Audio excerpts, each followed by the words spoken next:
What's up guys? For today's video ay pumunta kami sa Sipalay City.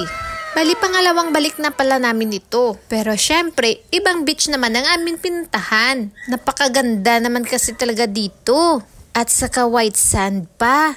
At syempre, para sulit ang aming outing ay nag-boating kami. Pupunta kami doon sa sanctuary kung saan maraming isda. Bali pangalawang balik na din namin ito sa sanctuary. Ang saya naman kasi kapag nag-boating. At saka may mga bago kasi kaming kasama na hindi pa nakapunta doon. Kaya kayo, kung gusto nyong pumunta dito sa Sipalay, try nyo din na mag-boating. Bali mag-rent lang kayo ng bangka papunta doon sa sanctuary. At may dinaanan pa pala kaming cave. Napakaganda dito ng view. Perfect mag-video-video at mag-picture-picture. Ang sarap mag-swimming dito dahil napakalinaw ng tubig. At may nakilala pala kami ditong bata na sanay at magaling magkuha ng picture. At ito na pala ang exciting part. Nandito na kami sa sanctuary. Kaya bumaba na kami dito at nag-swimming. Pero syempre, safety first. Kailangan mayroon kang suot na life jacket. At kung mayroon kang goggles, makikita mo dito sa ilalim ang mga naggagandahang mga isda.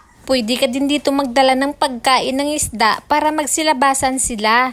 At ayan, pauwi na kami. Kaya ayan, medyo pagod na ang mga person. Alam mong pagod at antok na yan kasi wala nang kibuan. Bali pabalik na pala kami sa beach. Ang pangalan pala ng beach na pinuntahan namin, Devil Dos Beach Resort.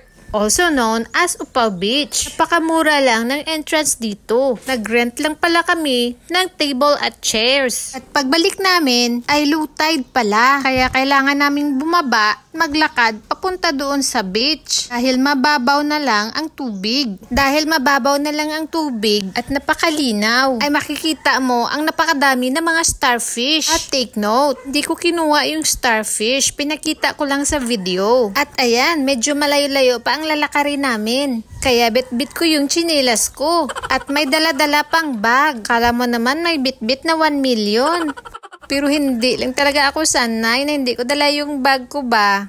Kapag pupunta pala kayo dito sa Sipalay, dapat alam nyo na kung saang beach kayo pupunta kasi ang daming beach dito na pwede nyong pagpipilian. Kaya hanggang dito na lang muna. Kaya abangan nyo yung part 2. Thank you for watching!